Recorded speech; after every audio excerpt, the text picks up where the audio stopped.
What up, fight fans? And we're back at it with another edition of Round One Sports TV. Let me get set up here, and I'll be right with you. We're going to be talking about a lot of fights, and as well, it's covering up on a couple things. All right, what's up, guys? Let me all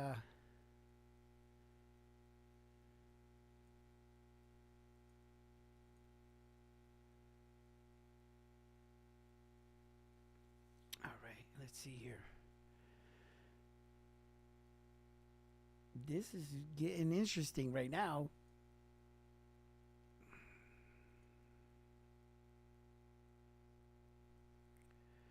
How do I get out of this mode again? Say word.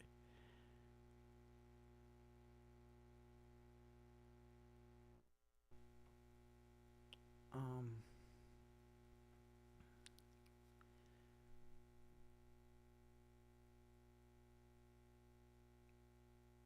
I don't think I can hear myself. Hold on.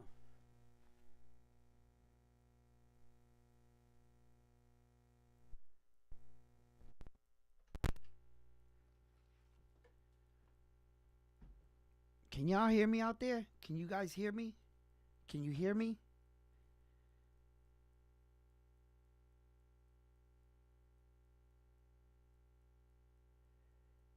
What the fuck is going on? And why do I have this on my screen?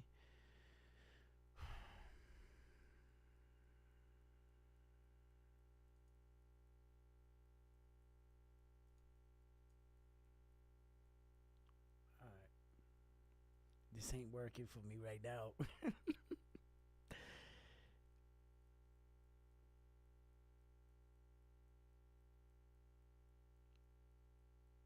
I think I should have anyway, this doesn't seem like I don't know.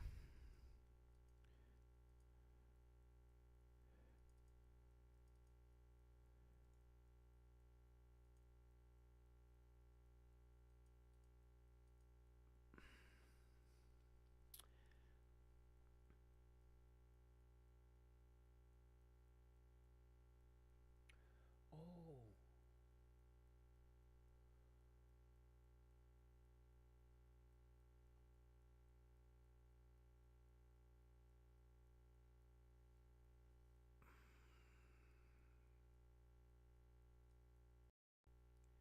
All right.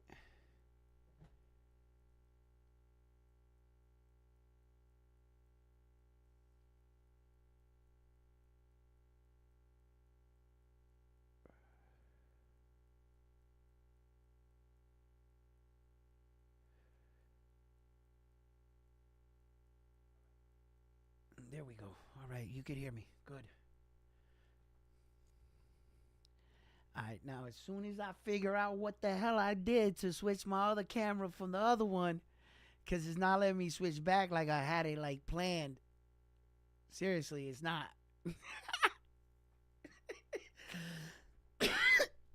All right, let's get this show started. We're about to get this show started. Stop messing around.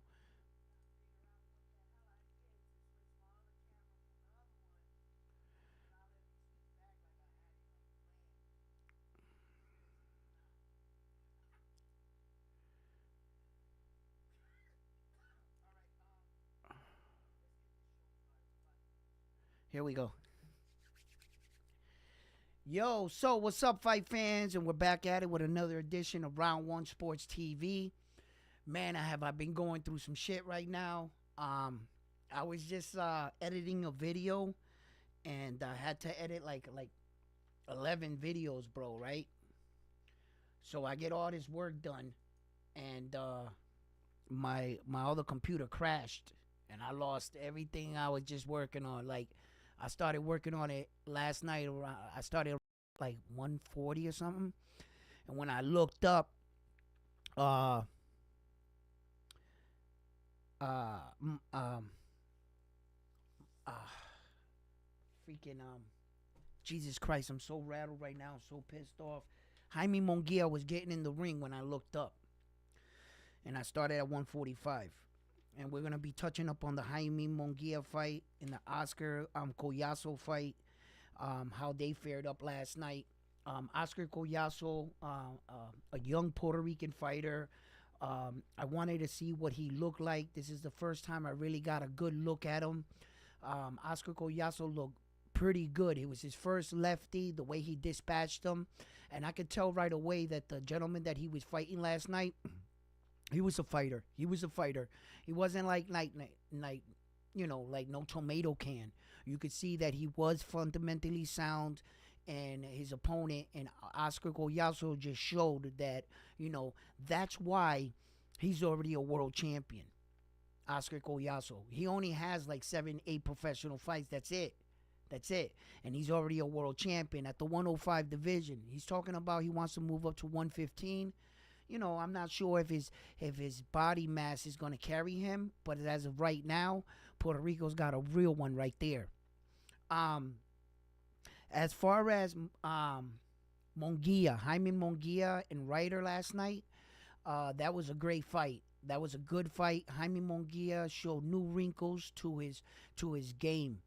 I thought that Jaime Munguia showed patience in the beginning part of the fight. You can see that with his new coach, Freddie Roach, and the new system that he's starting to adapt, that they're trying to make Jaime Munguia a little bit more patient and taking a little bit less damage.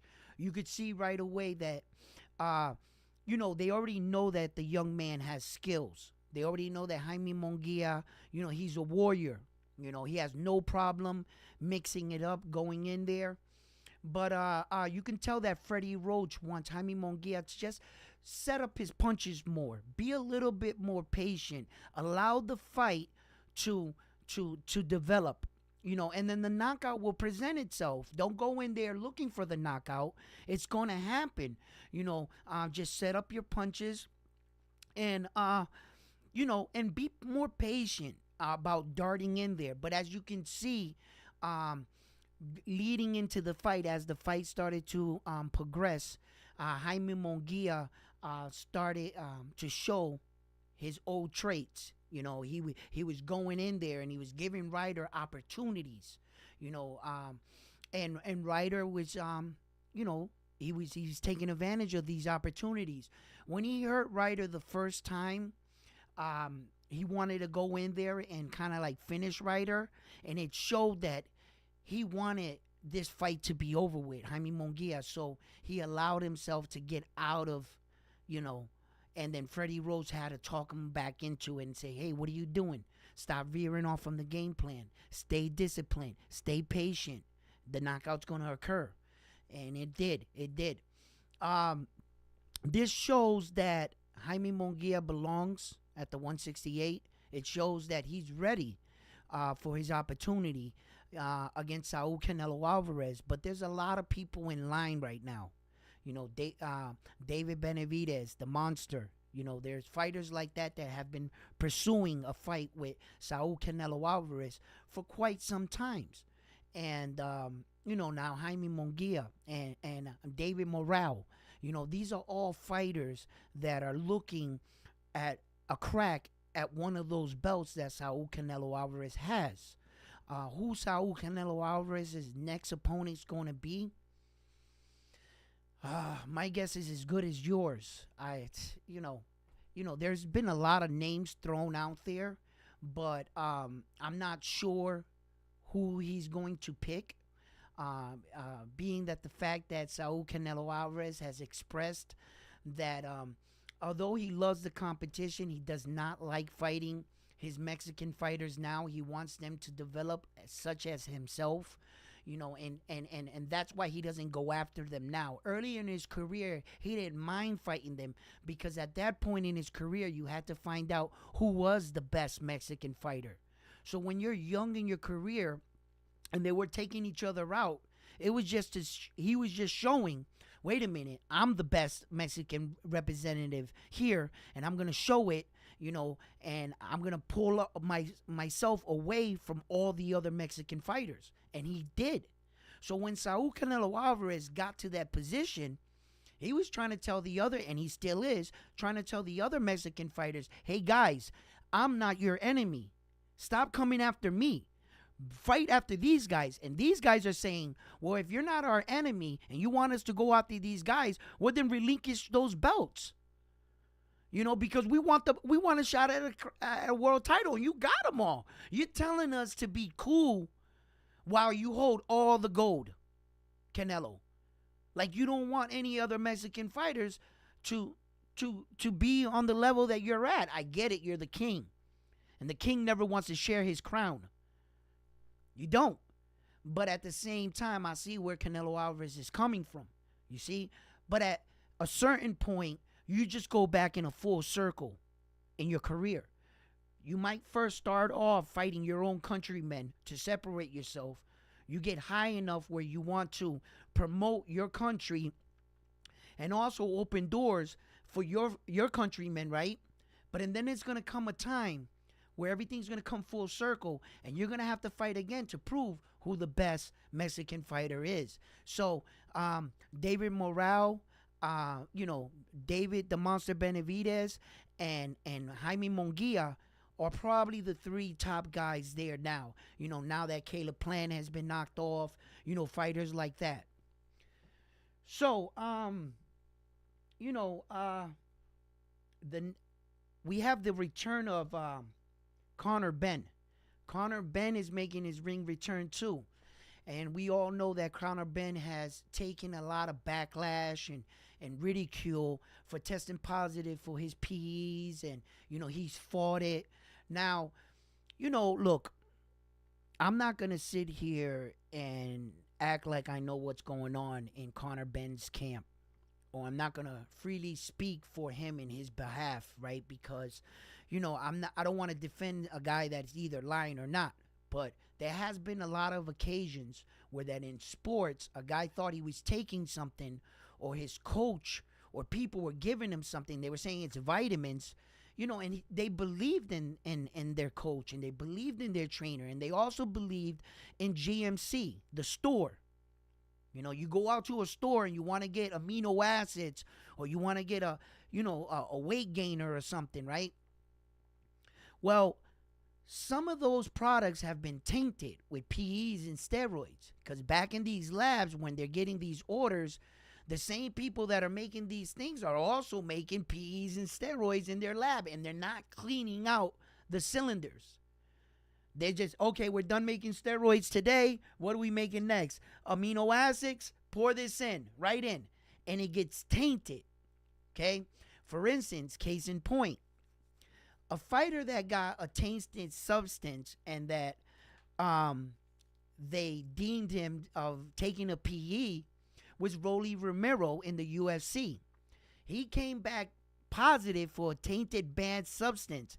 Now, the people that test the UFC are the one and only USADA. Now, they are the strictest.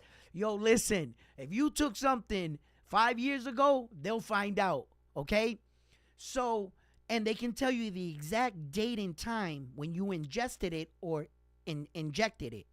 They can tell you to the minute or when it entered your body. That's how good their testing is, okay? And when they tested Romero, right? He goes, I'm a man of God.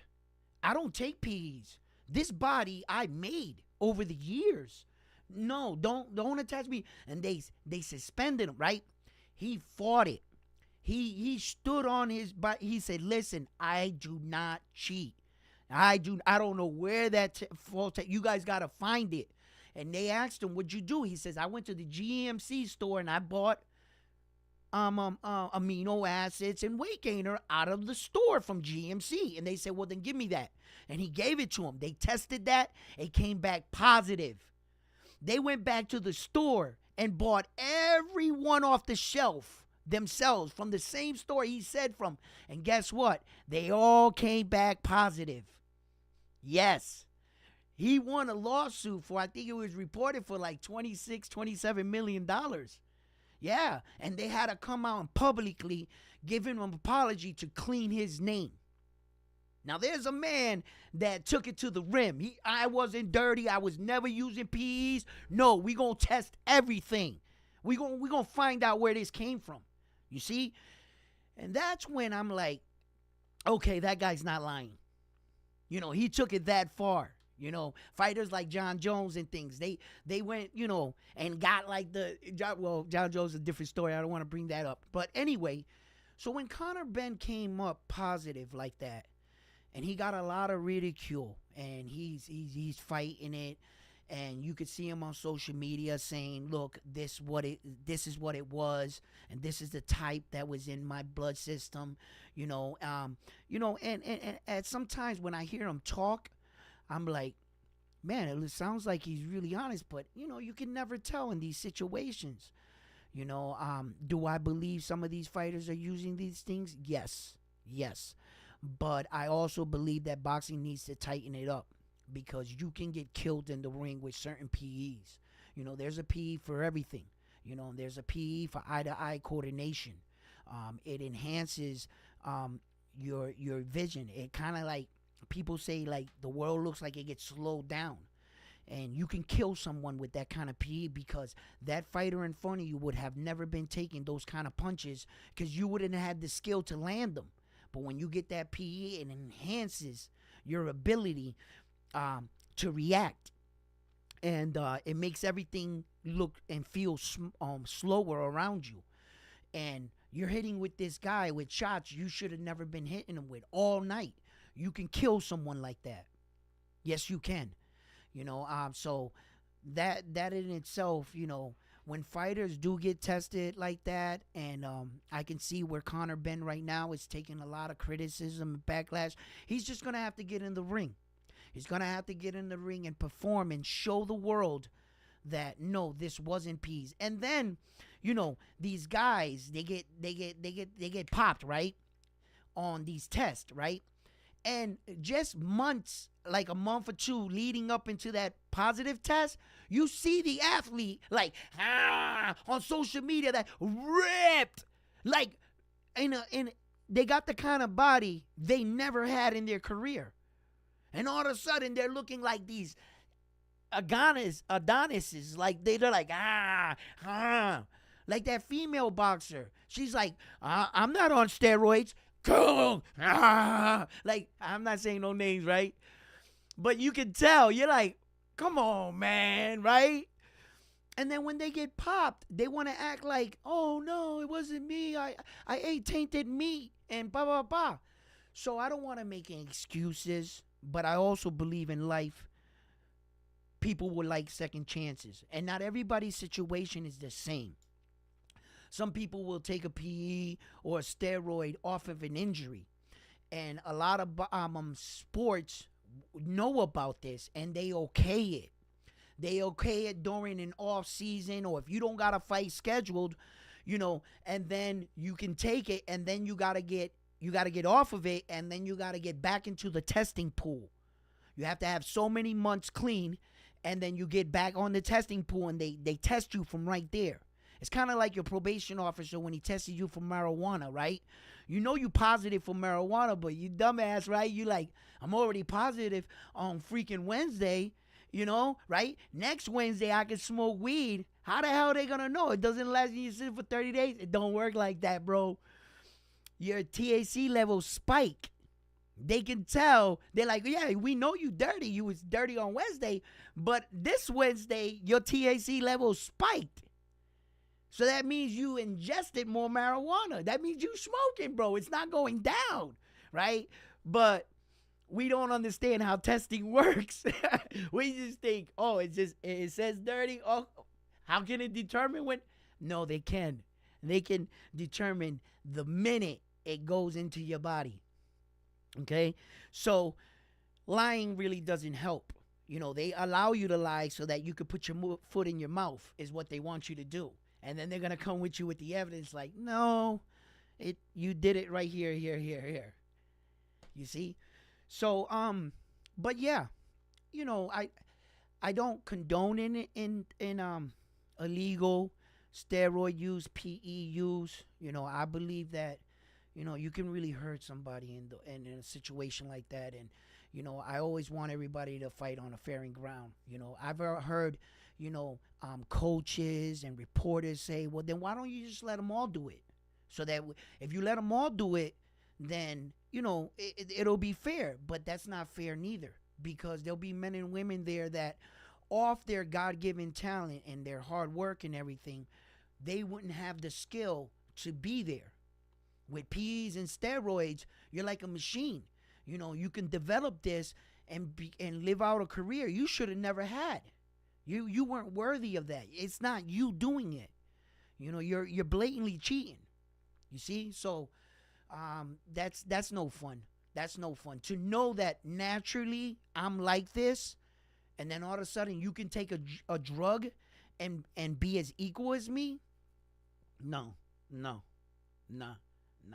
That's not cool. So, but as far as other big fights, I want to see what Coror Benn's going to look like.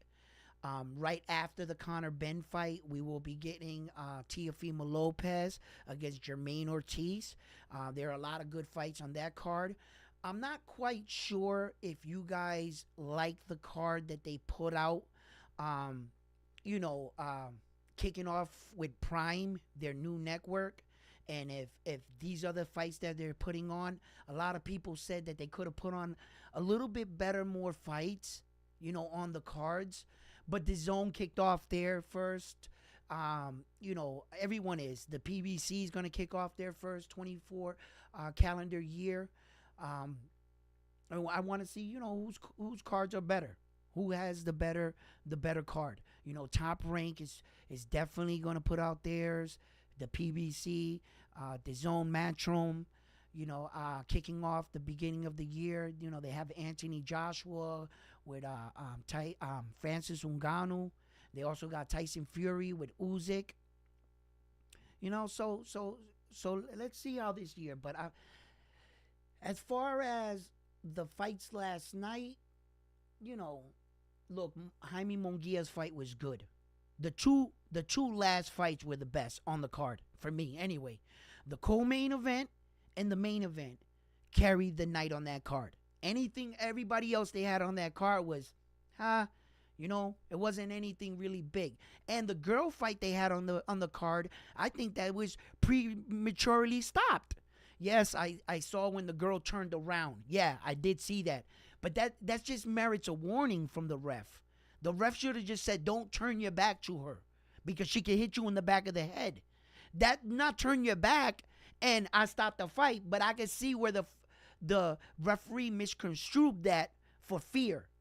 She thought that she was so scared that she was like, okay, enough. And she turned around. And the ref thought he was doing his job by coming in and saying, okay, I see that you don't want no more. I'm coming in. You see? But in fact, she was hurt by a previous shot. She did try to protect herself, and she still wanted to continue. So it's a tight situation. It's an iffy one, I could see. But as far as that night, Munguia and Oscar Collazo definitely carried the night for that card, in my opinion. I don't got anything against any of the fighters. I'm sure they tried hard. They did. And as they're coming up, they're going to learn from this, you want to develop a more fan-pleasing kind of style, as you're coming up, that will really get you success, like this man right here. You guys like that? Yeah? You notice this right here? I got a little picture of the Japanese superstar there. And, he's coming into his highly anticipated matchup against Luis Narez, and not many people are giving Luis Narez any chance. They're really not. I've looked up a couple of people that said that Luis Narez has the potential to shock the world. Any fighter at this level in the game has the potential to do that. If Luis Narez is here, he's here for a reason. He obviously did enough to get the attention of the Japanese superstar, and chose him as an opponent. There were a few opponents out there, I'm pretty sure, lining up to fight the Japanese superstar. And he picked Luis Narez for a reason. A lot of us know the background story behind everything, being that the fact that Luis Narez was the one that beat their Japanese star at the time. And he was revered as one of the Japanese boxing heroes out there. What took place was Luis Narez testing positive for PE and missing weight on the rematch by not 1 pound, not 2 pounds, but in a staggering 5 pounds. When a man misses weight by that much, it was obvious that something was wrong, and at some point somebody wasn't being a professional. Could you or could you not make that weight when you took this fight? When you took the fight, you signed a contract saying, I was going to make that weight. They fine fighters an excessive amount of money for missing weight. Mayweather, for coming 2 pounds over, was fined $250,000. Now, I understand that price is based off his purse. So he was making a lot of money. So the penalty amount was higher. And it sounds crazy, but not comparison to the crazy amount of money he was making on that night. I don't know what they fined Luis Narez on that night, being the fact that he also accepted to take the fight, right? He doesn't stand a chance of winning the belt on that night. He missed weight. And he's going to get a huge cut taken out of his purse for missing weight. But yet he still chose to fight. And somehow it's all his fault, and they suspended him for life. Dig that. Bro, you got hit with the triple whammy. You can't get the belt. You got money taken off the money you're supposed to make. And guess what? You can't come back for the rest of your life. Bro, talk about a fucked up situation for Luis Narez. You know what I mean? I'm just like, he didn't merit that suspension like that lifetime ban. But now he's getting an opportunity to go back to Japan. And many are thinking that, including myself, he's just going back to Japan to be executed.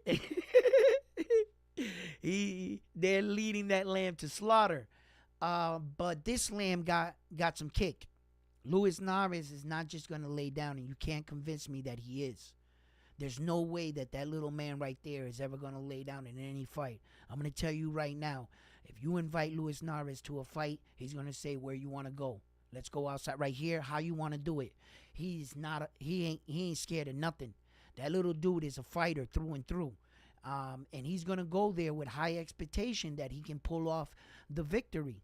Whether or not he can do it, that stands to be seen. But I know for a fact that Luis Narez is going to come and he's going to try his best. He's going to show up and he's going to fight with everything he has. I mean, he has so much to gain on this night. And listen, you give any fighter, or you give the right fighter, an opportunity like this, and they're going to try to show the world that they're not bullshitting. He has the ability to take all 4 of those belts back to Mexico with him. Bro, in one fight, they will be putting you on their shoulders right next to Canelo Alvarez. You actually think you're not going to meet that guy? You, him, your 4 belts, his 4 belts. You guys are going to be on the cover of all kinds of Mexican magazines, bro. It's just the opportunity here that's being presented for Luis Narez is just like, it will change his life, the victory. And they're going to want to shoot it back. They're going to want to shoot this back, right? And then, like, all the jaws that he could leave like this, right? Not only did he defeat their first Japanese superstar, but if he's able to defeat this one, oh my God, that man's going to be laughing all the way out with all those belts, like giving them a big fuck you. Like, next time you want to fight me, check it out. I'm banned in Japan. I can't come back. You're going to have to come to Mexico. How about that? You know what I mean? Like, it will be like crazy. Like, I'm not sure if they'll take the fight to Mexico, but as close as they'll do it, it'll be in California or something. You know what I mean? Of course, that's Mexico right there. You know what I mean? So, like, I mean, he just has so much, and then that will definitely stamp his ticket to the Hall of Fame.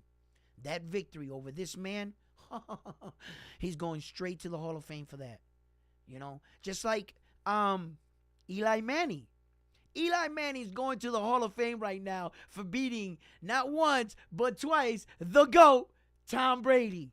He ain't did nothing else in his career. He ain't got no stats. He ain't got the most touch. He got nothing. Eli Manning, I don't think, has any records as a quarterback in the NFL, right?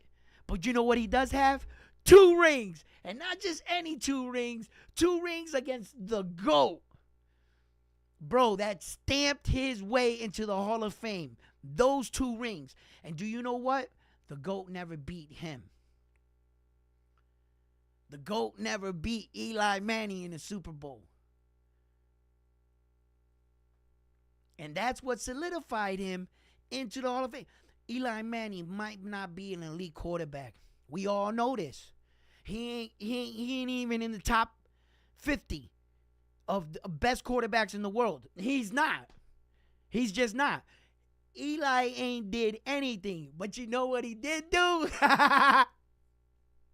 Yeah. And that's what kind of shit Luis Narez can be on. Sometimes there are opportunities in this world that can give you that star status you once desired. Jamel Charlo was dangled a carrot. It must have been the size of my house, that carrot they danged in front of him. It was so fucking big. He must have been looking at it like, man, I want that carrot, right? Right? Because being a simultaneously 2-division world champion, bro, he can legitimately walk around and say, I'm the greatest fighter that ever exists, that ever lived. Muhammad Ali never did this. Floyd, don't even open your mouth because you ain't never did this. And he can walk around with all 8 of those belts in the Hall of Fame, pushing tables out the way, talking about best fighter coming through. And who could argue with him? Is he the best fighter in the world? Hell no. Does he have the best skill? Hell no. But look at the opportunity that they gave him. Had he capitalized on that opportunity, there was nothing like, you know, we could have just been like, come on, Jamel, you know you ain't the best. And he's got 8 belts talking about, yes, I am. Yes, I am. You know, like, it was crazy, some of these opportunities they were giving some of these men. So that being said, like, yeah, man, that would definitely change his life, you know. But could he pull an upset like this off against such a highly skilled man? I mean, the Japanese superstar has really shown that he is truly levels above a lot of his fighters in his divisions, and not only in his division, in multiple weight divisions. He's truly showing that he is on some legendary shit. You know, when he was coming into the fight against Stephen Kubo Fulton, I remember that a lot of boxers were asked, you know, what do you think about the matchup versus Naoya Inoue versus Stephen Kubo Fulton? Fighters like Devin Haney, Shakur Stevenson, even Jaron Boots Ennis. And Jaron Boots Ennis, in his assessment, he said, I don't think that Scooter's just going to let any little dude come up from 115, 118 to 122 to come take his belt. He's worked too hard, and he's just, you know, I just think he's just too big for the Japanese dude, that he ain't going to let no dude from a lower weight division just come up and just take his belts and walk off like they his. Man, he did exactly that. You know, his performance was so dominant against Scooter that, you know, Stephen Kubo Fulton, he didn't win 1 round at all. Yo, what's up, Rob? Studio's looking good.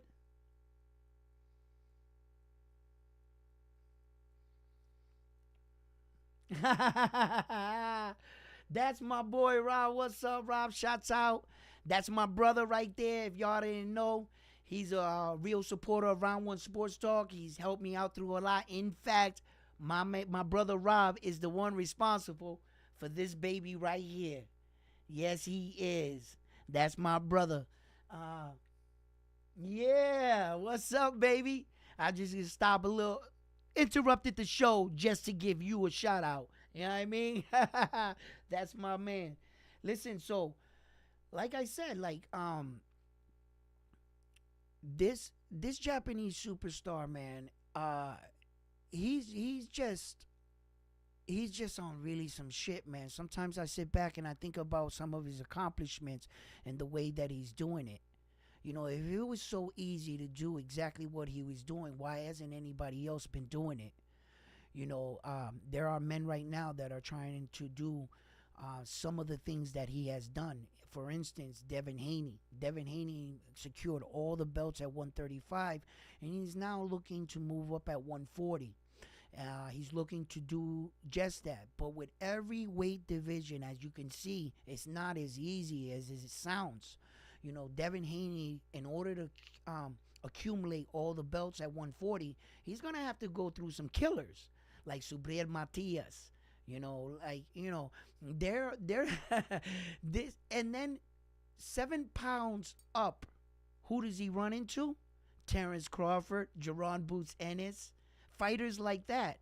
So every time you move up, you're gonna move up into a new weight division with a new bunch of killers. And this Japanese superstar is on his fourth weight division. His fourth weight division. You know, so it goes to show you that he's really showing. And then, you know, every single time I want to sit back and think, has this Japanese superstar fought some of the best fighters in the world? Has he fought some of the best styles already? You know, the American slick style is a really good style. You know, the UK style, like a Ryder style, where that you got guys that are tough, that can take a lot of punishment and give it. You got styles like Subriel Matias, you know, where that he's a pressure fighter and a hard hitter. He wants to sit in the pocket and exchange hard punches with you. Could he fare against those styles? And when I ask myself that, the answer is yes. He's already fared against all these styles and much more. He's fared against your brawler. He fared against your counter puncher. He fared against your boxing technician, your slick style. All of those styles, the Japanese superstar has already come up against. Height, weight, size, lefty, righty, everything. And he's passed the test. And that's why I categorize him as an elite fighter. And it's going to take a lot to beat him. I believe at the 126 pounds, there's a lot of people coming in, a lot of new faces coming up. And by the time he reaches 126, when all the smoke clears up there, I want to see who's there. You know, is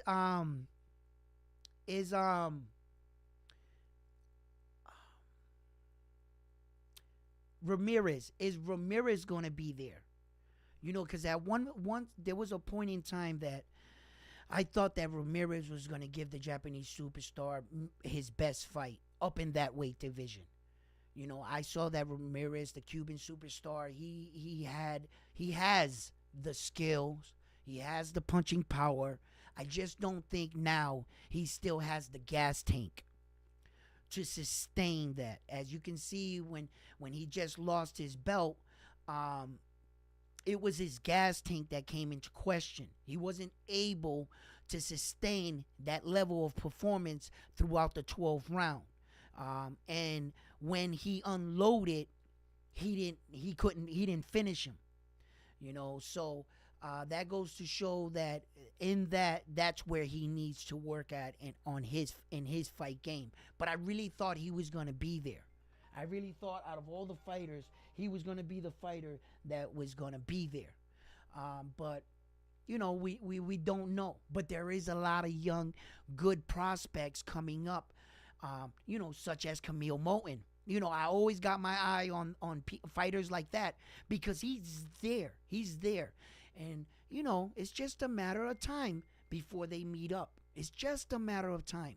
So we're gonna see where this lands.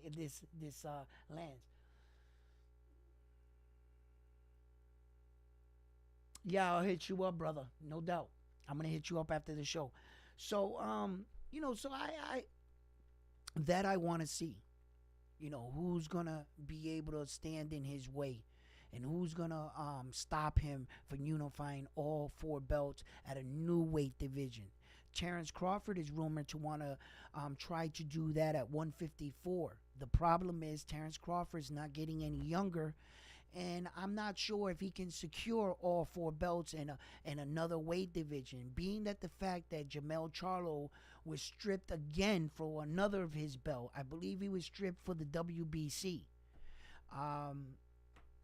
So, look, these fighters are getting this money, and they're just sitting back, and they're forgetting what got them there. They're forgetting that boxing is what's paying their bills. You know what the insurance is on a Ferrari? Do you? I don't.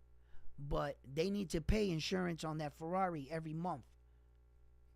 Okay? And they're thinking that their money that they made was going to sustain that, when they realize everything is expensive around them and they need a level of money coming in.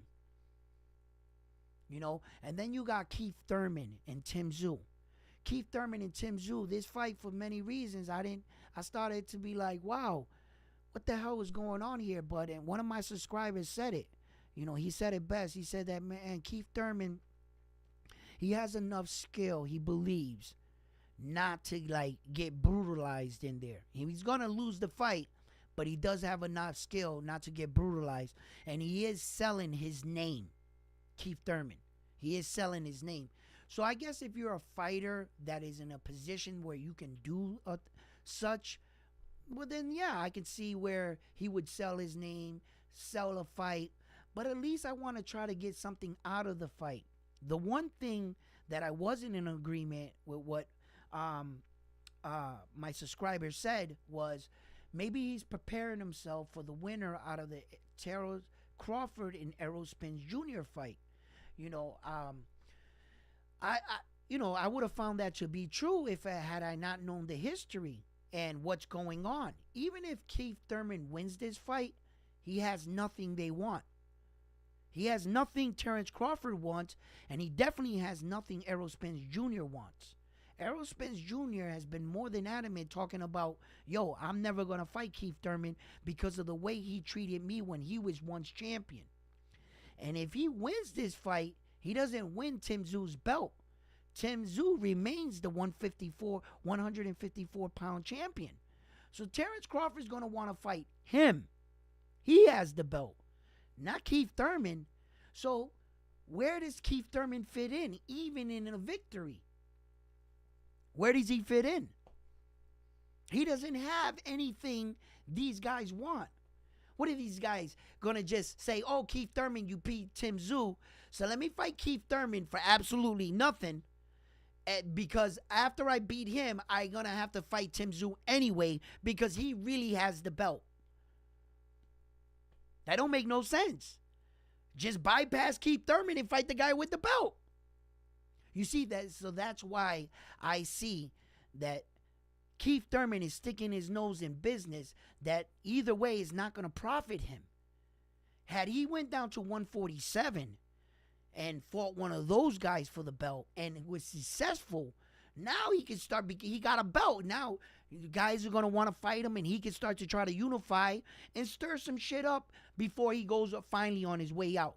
Because, Keith Thurman is 35. He's not all that old.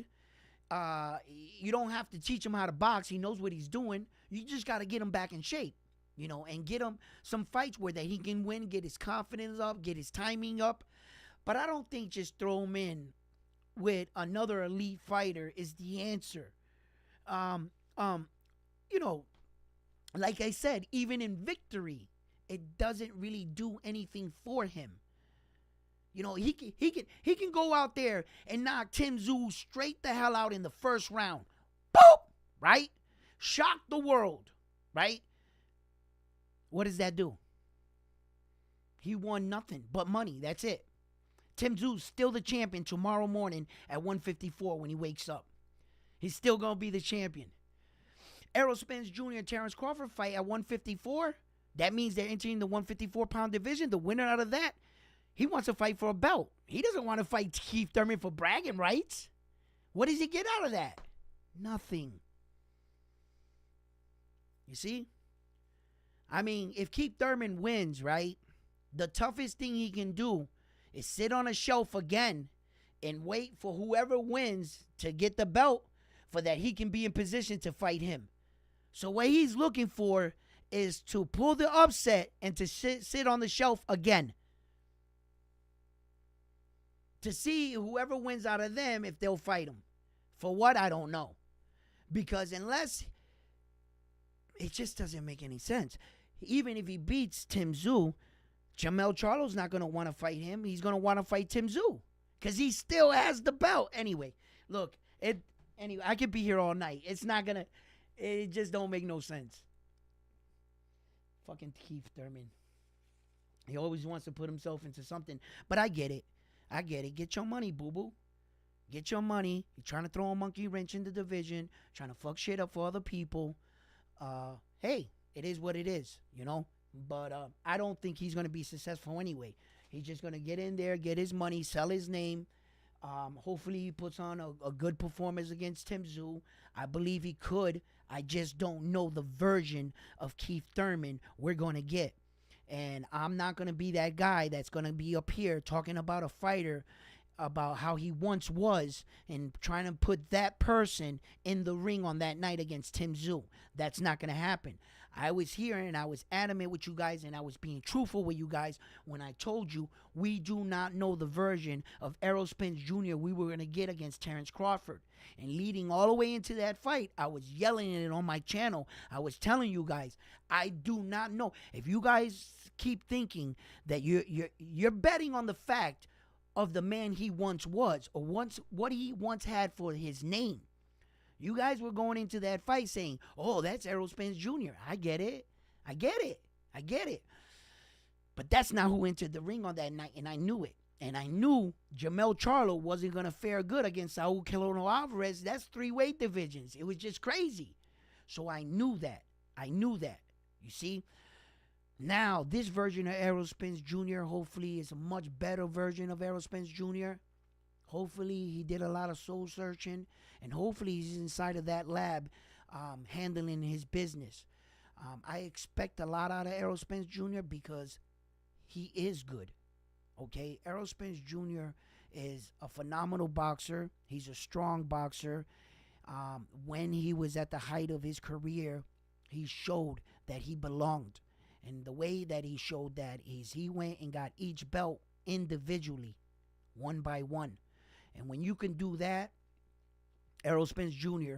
is 99% better than everyone else in the division except one man, Terrence Crawford. That's it. That's the truth. His skills are better than everybody else's except one guy. And that's all. So you can say what you want about him, about Errol Spence Jr., but he kicked everybody else's ass. I mean, Terrence Crawford did make him look bad under the situation, what was going on, and we really don't know what was going on and what's happened. But what I do know for a fact, what's on paper, only one person beat Errol Spence Jr. Everybody else took an L to him. So say what you want. You know what I mean? That's the truth, and that's the truth. So, look, for as much as I can sit here and say I do not want to watch Errol Spence Jr. take another beating like that, but I would like to see him compete better. Yes, I want to see the fight, and I don't want to see the fight for the same reasons. You know, do I want to see Errol Spence Jr. get some get back on Terrence Crawford? Hell yeah. Hell yeah. I want it to be a better fight, of course, right? But with that, trying to get that, there's a flip side to that coin. Putting your fighter in there to trying to get some get back can get him hurt. And we could witness a even worse ass whooping, the same kind of ass whooping, or a dragged out ass whooping. You know what I mean? And I kind of didn't want to see that. So I've already talked to you about this and how I feel about it. I always felt that Errol Spence Jr. needed to get out of this rematch claw, fight a few more fights, and then come back and relive it, the Terrence Crawford fight. That's me. Whether or not he does it, I don't know. But I do know one thing. Please pay attention. Pay attention. Every single time they shoot these ploids out there, right? I'm back. Errol Spence Jr. types. I'm back on what? We ain't seen no fight, right? You're back what? Right? Terrence Crawford talking, putting his name and with Tim Tszyu and rumors with Canelo Alvarez just to keep their names irrelevant. That way you just don't forget about them, right? And now they typed on social media, what was it, yesterday? Back in the gym. Okay. Just pay attention. Pay attention. How long, from the moment they fought their first fight to how long it takes for them to enter the ring on their second fight, if it was to occur. And just let's remember that they can take all this time talking about how they're going to fight, and then all of a sudden, July comes, May comes, and they say, you know what, rematch is off. So, and all this time was wasted. They fought absolutely no one.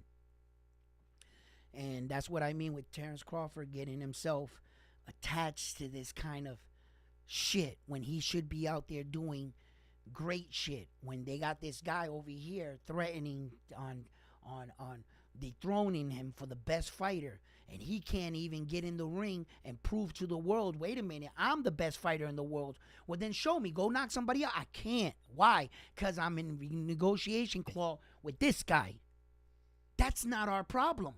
You did that, Terrence Crawford. You got in a rematch clause with him. Not us. Not the fight fans. Not him.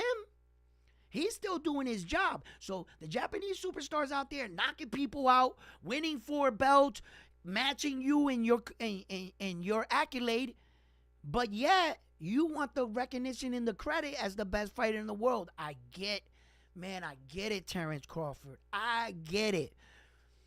Just before all this Errol Spence Jr. debacle shit, man, you were on the cusp of showing the world, yo, check me out. I'm the greatest fighter to ever live. Yo, the parades were coming out, the balloons, you got all the belts. 2-division world champ, the first person to ever do it, thank you. Wait, what? There's another person that did it. What do you mean? Oh, whoa. Everybody chill out. Don't leave. Bro, you didn't even get 1 year. Not one, just 1 year with no one breaking that record. Bro, most athletes, like, you know, the top, like, they're like, oh, will Barry Bonds' home run record ever be broken? Will Tom Brady's records be, you know, some of these records stood for years and years before someone came along and broke their record. Terrence Crawford finally gets to the top of Mount Olympus, right? And he's like, yeah, I broke the record. I'm the first person to ever do it. Look at me. And then boom, 6 months later, someone else does it? He must have thought this record is going to stand the test of time. I mean, no one's ever done it. And this record's going to be here for 20, 30, 40 years. My name's going to be up there by itself. 6 months. Boop! This dude does it. Like, yo, what the fuck? Yo, oh my God. That must have been crazy, right? And that's what I talk about. So what's next? Now what? Now what when someone just up you one? He was like, yeah, you did it, and I up you one. Now Terrence Crawford's in the situation where he needs to, like, perform. And he's like, wait a minute. Everybody's thinking like I did all this and now I'm not the man? Hold up. Now I got to go out there and show some more? Let me go out there and show. Hey! You're stuck in a rematch clause. You can't do shit. Or we'll sue you. And he's like, but the Japanese dude is out there. Nah. Get back over here. Sit down, Terrence Crawford. I'm still taking my time over here. Another eye injury. Another eye injury. He got himself tied up into some bullshit. And this man is over here creating history and legacy. And Terrence Crawford must be like tight. I would be. Bro, he could have already fought one of the Charlo twins. He could have already fought Tim Tszyu. He could have potentially already fought Canelo Alvarez. There was just so... Jerron Boots Ennis. There is so much money standing in front of Terrence Crawford right now, and he can't even get to it. He can't even get to the money because of this rematch clause. Bro, just pay Errol Spence Jr. to step aside and break this fucking contract, bro. Just pay him, bro, and get away from him. Terrence Crawford. And just let it go, bro. You beat him. That's it. Move on, because I want Terrence Crawford to, he's not getting any younger people. He needs to already start making moves. Bro, it's no secret. Homeboy is going to defend the titles one time at 122, and he's moving up to 126. And on the day when that happens, you guys do realize that'll be his 5th weight division. It'll be his 5th weight division. And the minute he walks into that 126, mark my words. Mark my words. The fighter that he will fight at 126, I guarantee it, that guy's going to have a belt. Whoever it is, whether it's the IBF, the WBC, the WBO, the WBA, I don't give two shits who it is. When he walks into 126, that fight is going to be for a world title. You better believe it. And that'll be 5 weight divisions. Come on, man. Terrence Crawford's just going to have to, and even, dig this, right? And even when Terrence Crawford moves up to 154, let's keep it in mind, that'll be his 4th weight division. When he moves up to 126, that'll be his 5th. So Terrence Crawford's one division behind him already. He had work to do. But the one thing that Terrence Crawford can do to exceed him was to unify all 4 belts in another weight division. But on the average amount of time it takes one fighter to successfully do that, look, not everybody's going to get this kind of opportunity this Japanese dude did and did it in 6 months type shit. That shit doesn't happen every day, bro. In fact, it's never happened. Okay? So, the odds that Terrence Crawford can do that, the odds are against him. But when Jamaine Charlo is getting stripped of his belts left and right now, Tim Tszyu got one. They stripped another one from him. I don't know what's going on with the dude right now. He might have the stars aligned. They might be just right there, for Terrence Crawford to pull off such. I'm not sure if he can do it. Getting all 4 belts, I'm trying to tell you, bro, the stars got to be aligned. And a lot of people have to be in agreement to allow you to pull something off like that. Not everybody's signing up to be the next contestant on the Knockout is Right, being on your knockout highlight reels. I'd rather remain champion. I'll go this way. It's an easier fight, and I think I can stay champion this way. If I take your fight, the odds are I'm going to get knocked out in front of my family. Not really willing to sign up for that. And I don't care how much money you throw at me. Not every man is, you see, so that's where that is. But, fight fans, I wanted to come on, break a little video down for you guys, talk about, the fights last night. And what you guys think about, the fights? Did you think that Munguia looked really good last night? Did he look like he was a more patient Munguia, that at least he was trying to be? He was really trying to be. You could see there were spurts in the fight where he really diverted right back to the old Munguia. Freddie Roach had to like remind them, hey, stay focused, stay to the game plan. So with a little bit more work, you can see if he stays with Freddie Roach, this is the way they want him. a more patient, let the fight develop. Munguia, because he has the skills. He has the skills, and if you want to turn it into a firefight, he's gonna meet you there. Absolutely. Munguia is that type of fighter. So yeah, yeah. Um, what's up? Hello there.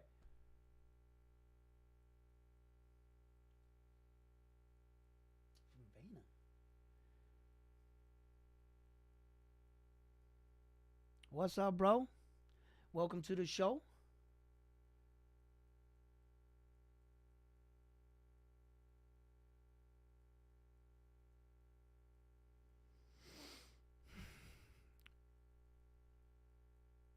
I'll talk to you later about that. Anyway, so welcome to the show, guys. Listen. So there was another fight, some other fights I wanted to bring up too.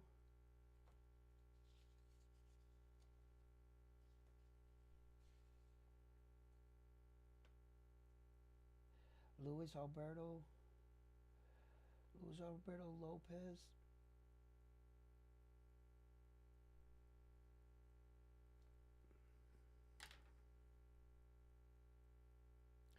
Listen, you guys.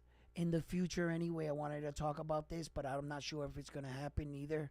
Two fighters I would like to see in the ring together would be Sonny Edwards, right? I know that Sonny Edwards wants to already start to push up, but as you can see, Sonny Edwards just doesn't have that kind of like big pop, and he's not like a naturally big man. I believe Sonny Edwards would probably come down and dominate again like the fighter that he is. He has real good skill, but but right, Oscar Collazo versus Sonny Edwards, a fight, them two kind of fighters. Now that would be a good fight. I wanted to talk about that.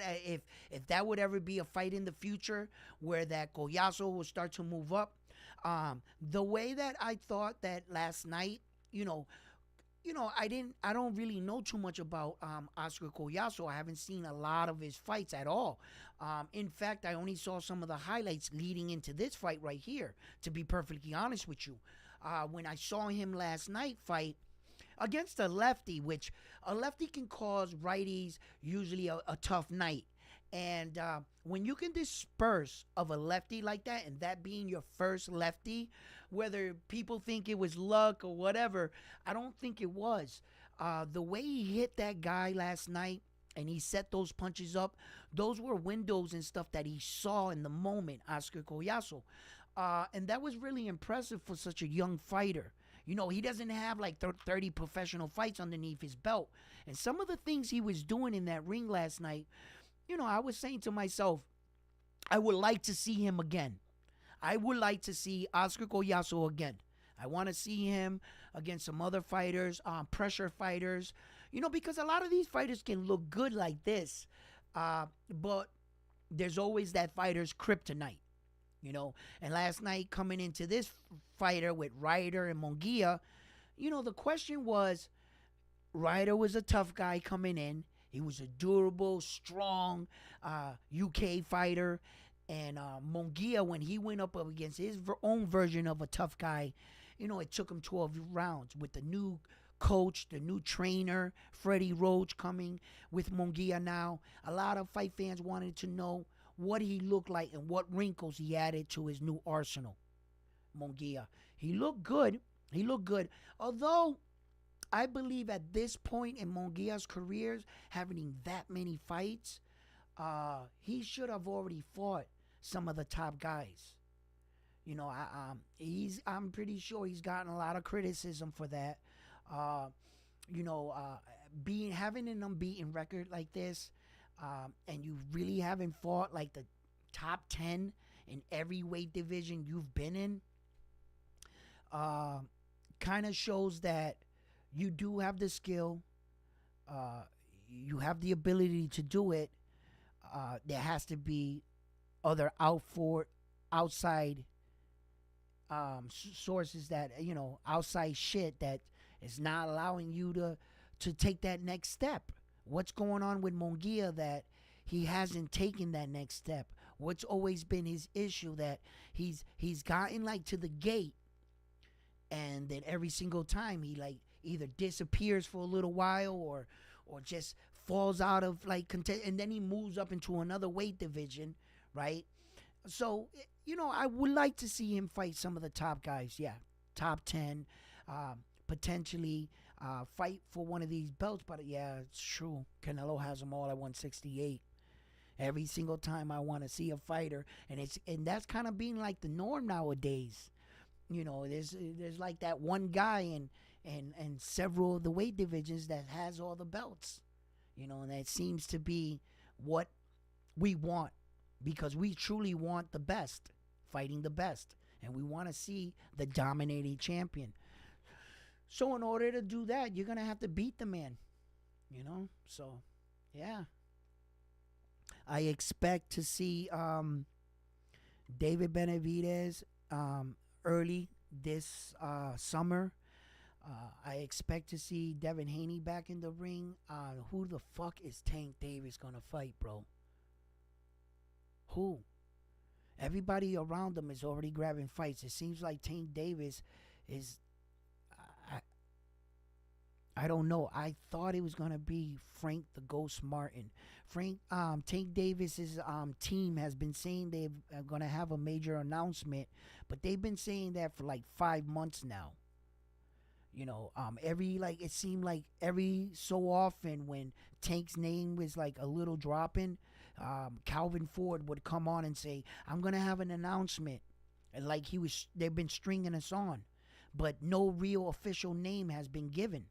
And every time a fake name was brought up, every one of those fights never made. Didn't you guys hear that he was fighting Eastside Pitbull Cruz? I'll wait. Wasn't that fight supposed to be scheduled for what? You remember? Wasn't he supposed to be fighting who else was it at the time? It was Shakur Stevenson. Then that night fight never occurred. Then it was Frank Martin at one point. That fight never occurred. Then it was Devin Haney. That fight never occurred. And then it was Ryan Garcia until the fight with Ryan Garcia finally happened. So it's always been a name with Tank Davis. Always. So I never know who the fuck, what is he doing? But I would love to see him back in the ring in front of somebody. Jerome Busanis is making his ring return. There's gonna be a lot of good fights. As soon as Vasil High-Tech Lomachenko and George Kamboza finish their fight in Australia, I'm gonna tell you what's gonna happen. I'm gonna tell you what's gonna happen at the 135. There are people in the 130. I believe that's going to be this year. It's going to be the biggest division with the most belts changing hands is going to be in the 130 this year. The most champions that the belts are going to exchange hands. Mark my words. In 130, those belts are going to exchange hands a lot. Yeah, we'll talk. I'll make a video about that. I don't want to give everything away on one video, so let me just pump my brakes, okay? Cause that can that's gonna be a video in itself. I'll break that down. And Keyshawn Davis is making his ring return. A lot of people are talking about Berlanga's name for some reason. Maybe because a lot of people are thinking they had a lot of high hopes and expectation for Berlanga. Berlanga is fighting in coming up in Orlando, Florida, okay? Now, he's been highly criticized. So much, in fact, that in the beginning of his career, he had like 16, 15 impressive knockouts, some crazy shit like that, Berlanga. And he was revered as, a phenom. At one point in his career, they were like, wow, look at this guy. He's just coming out and knocking everybody out. And as soon as Berlanga got a little bit of money and they put a little bit of jewelry around his neck, he lost his mind. He's never been the same. And it's not always in part to his opposition or opponents. And quickly, managers and promotional companies are going to say, well, his competition is getting better, so that's why he can't knock. It's not always your competition. It's also you. And we've seen a decline in Berlanga's performance and his stamina and his jab and his all-around boxing abilities. Rather than the next time you see your fighter, you see a better version of your fighter. Every time I seen Berlanga after those fights that he finally got a name for himself, he's never been the same fighter. And it's not that his competition is any better. It's really not. So Berlanga is getting a lot of criticism. I expect a lot from him. You know, he's a Puerto Rican fighter. He's still undefeated. He just got to get serious with the sport. You know, get serious back with the sport. Get a lot of those people out of your corner, them yes people and the people that want to hang out and go out of clubs. Cut them all off. Cut them all out of your life. And if Berlanga can put up a good performance and give the people a good knockout with this fight, I mean, for God's sake, he's really not even fighting anybody. But let's see what happens. And, you know, I'll take it from there. You know, if he was to get a loss with all the lackluster performances he's been putting off, his career will take a big dip. It would take a big, it's taken such a big dip, in fact, that Top Rank released him. And then the Matchroom picked him up. The Zone, Eddie Hearns picked him up, right? It was rumored that Floyd was going to pick him up, and then Floyd must have took him out, saw what he was about, and was like, I'm staying away from him. So that goes to show you everything right there. You know, so Berlanga really needs to, like, turn shit around. Not only for his fucking career, but for himself. Like, he really does. But anyway, fight fans, it's snowing out here. What's up? All right. Damn, man, I'm late. What's up, baby? I thought I would just drop a video today. It's a little snowing out here. Massachusetts. Might have to get out there and start shoveling and shit. So I got that, like, in-house snow vibe, house day. You guys are probably out there in the sun, like chilling or something. And that's what kind of vibe I got. You know what I mean? So I thought I'd put together a video. Not to mention, you know, I don't want to sit here and be like, with all my fucking issues, right? But I, like, man, I'm telling you, man, I stood up, bro. I like edited like 11 videos, bro. Like, I even had like highlights of the Naoya Inoue fighting against different opponents, everything. And I cropped it. I made music to it, everything. All I had to do was narrate over my video, and all the videos, like, I cropped it, edited 11 videos into one video is what I did. And then once I got that one video, I was like trying it good, and then the computer crashed, and then they said there's a bug in the system, some shit. It said something about a bug. And then when I pressed the button, everything closed. And when I opened it up, everything's empty, blank.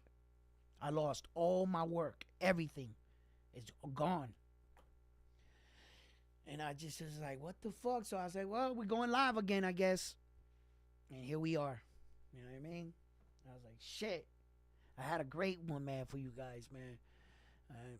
But this is the shit. This is how it goes. You can't let it get down, right? You know what I mean? Gotta keep going forward. You know what I mean? You know what I mean? So what's all right?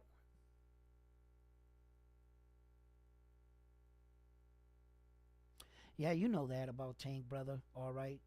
You know that Tank is getting a lot of criticism because of the fact that he's claiming to be the best fighter, and he's always saying that he will beat any fighter, and these guys are not going to beat him.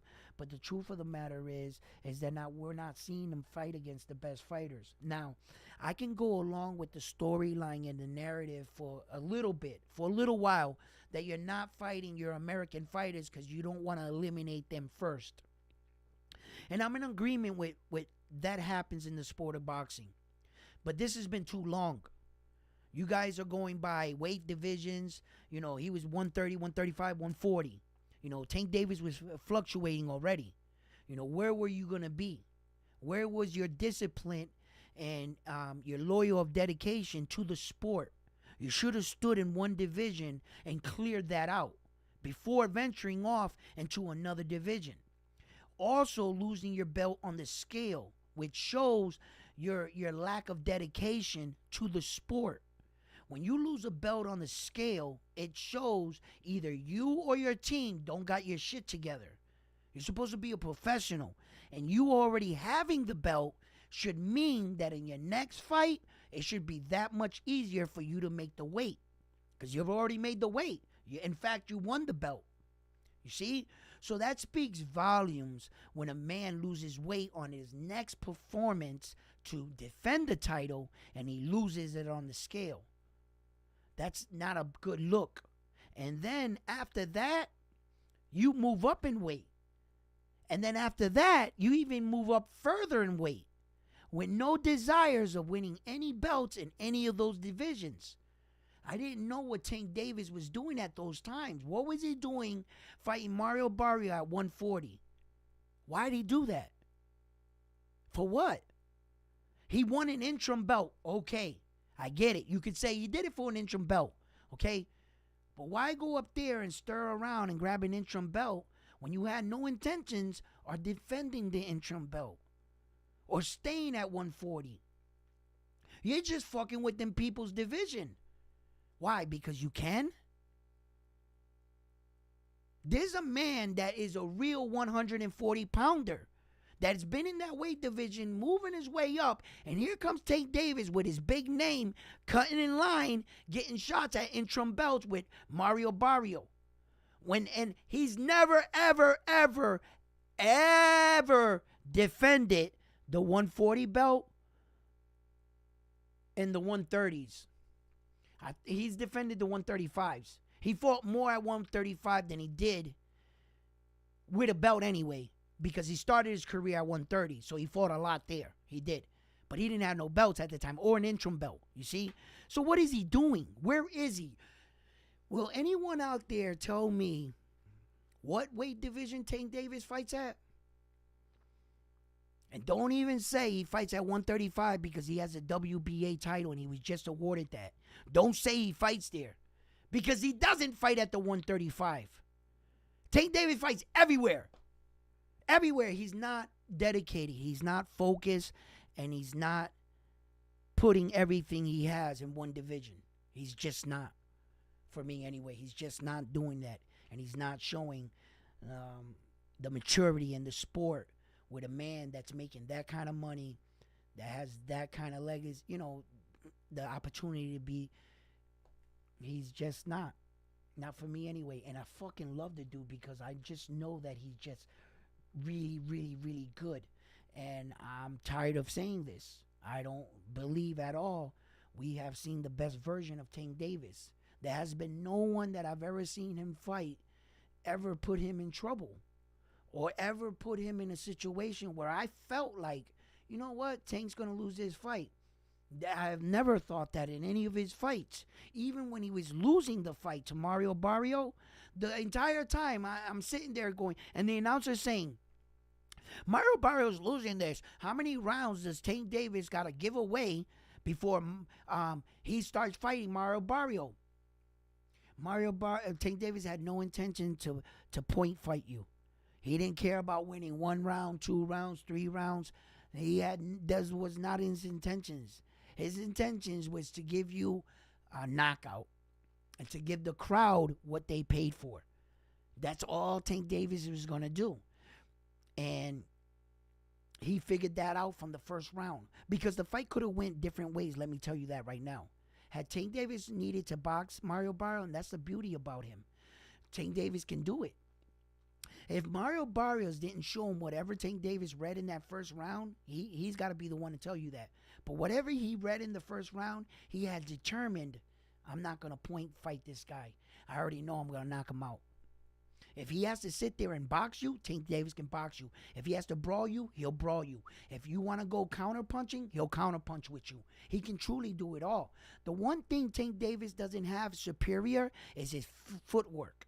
He doesn't have real superior footwork. Now that, sometimes he's a little clumsy in his feet sometimes, But he does have manners. He understands certain things about footwork that's really high. Okay? When Tank Davis gotta make those subtle cuts where that his where you cut shift and you put your foot to get that angle on the uppercut, he understands that movement. He can probably do that movement blindfolded. He understands that so well. And Tank got that movement in his when he gets his feet, his body, and his hands to be where he needs them to be. He's real good at that. Now, his footwork might not be elite where it's like bouncing on your toes, darting like this. So, he has the ability to do it, but there's just much more people in the game that do it at a higher level than Tank Davis does, and I can see that. But for everything else, his jab, his ring IQ, his ring generalship, what's going on in the ring, Tank Davis is real. It's really high for him, And these guys are going in the ring on some shit that they don't see it. They're like, man, Tank ain't all that, man. He don't look like this. He don't look like shit. And they don't understand it. That's how high his fucking boxing mind is, Tank's. It really is, bro. It really is. I just haven't seen anyone really bring it out of him. I haven't seen a proper dancing partner with all the fucking Ryan Garcias and Esau Pitbull Cruzes they keep putting in front of him. We're not going to get to see it, man. The only people that were going to do it, which was not going to be a fun, friendly fight, was Shakur Stevenson. Shakur Stevenson was not going to... You would want it to play out like an explosive fight in your head. Shakur Stevenson against Tank Davis. Look at the fucking names. Just their names alone, right, will sell the fucking fight, right? But the fight, I believe, is going to look much different. Shakur Stevenson's going to stay on the outside, fucking running around, and Tank Davis is just going to be stalking him around the whole ring the entire night, and that's what I believe the fight's going to look like. It's going to be an unengaging Shakur Stevenson with a pursuing Tank Davis, and Tank Davis is not going to pursue him stupidly, where that he's just going to lunge into Shakur Stevenson's punches because that's exactly what Shakur Stevenson wants him to do. So it's gonna be that kind of fight where both men are not gonna make mistakes, but the only person willing to go in there will be Tank.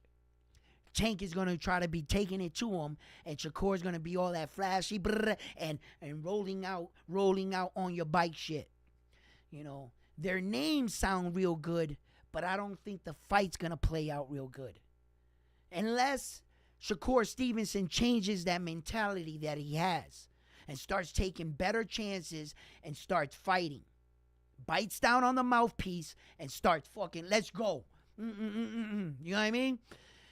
I don't want to think he should do that with Tank, but, you see, in the fights where he shouldn't have ran, he ran. In the fights where he should have stood his ground, he needs to run, right? So when in the fight with Tank, he's going to need to run. But shall he run? He's going to get criticism for the fight where he should have stood and fought. He should have banged it out with Edwin. Edwin De Los Santos. He should have banged it out with him. But I did some more research on that, and I actually did, right? And everyone I actually happened to talk, that I actually got to talk, that actually knows Edwin De Los Santos, right? They all said the same thing. That guy hits extremely hard. Everybody said the same thing. They didn't say he was the best boxer in the world. They didn't say he had the best counter punches. They didn't say any of that. They said, no, he's a good boxer. He does this, he does that. But the one thing they kept saying, everyone I talked to, he hits fucking hard. Really hard, they said. So that's what happened. That's the only thing I could take away from it. Shakur got hit in that first round with something. He said, what the fuck was that? Oh, I ain't going in there no more. And that's what you got to do. What happens is, when you develop a skill that you're that good, that you're that elusive and evasive, and you start to realize in the gym that wait a minute, a lot of guys can't hit me, right? 2, 3, 4, 5 years of that, a lot of guys can't hit me shit. By the time you finally get hit, you've forgotten what it's like to get hit. Yeah. Shakur Stevenson spars and stuff like that. But they're not, those sparring partners are not in there trying to rip his head off like that. They're trying to, push him, but they're not touching him. Shakur Stevenson forgot what it's like to get hit hard. And when Edwin De Los Santos hit him with those big shots, it shocked him. It made him gun shy. It made him get on his bike. It made him less engaging in the fight. But it was up to Edwin De Los Santos to recognize that and to apply pressure. He was trying to apply pressure. He just didn't know how to cut off the ring properly. And that's what I saw. Edwin De Los Santos was stalking him. That's all he was doing, though, was stalking him. There's a difference between stalking your opponent and cutting off the ring. There's a big difference. And Edwin De Los Santos needed to understand how to cut a fighter like a sidestepper like Shakur Stevenson, where that not only is he going back, but he's like sidestepping, spreading his legs. When he spreads his legs in that moment, that's when you had to get him, because the next move he's going to do is either go up or down underneath you. That's where you wanted him, in that position. Scare him in front, get him to, and throw the punch here. Right here. You see? When he should be covering right into the punch. Pow. It's all setting it up. Anyway. So yeah. Yeah, that's just another big fighter that we would all love to see. Tank Davis, I'm with you on that one. I want to see him. I just don't know who. And then Calvin Ford got on that shit again. Oh, we got a big announcement. We're about to announce your next big fight. Who the fuck is it? Who else? You're not fighting Shakur Stevenson. So who else is big in 135?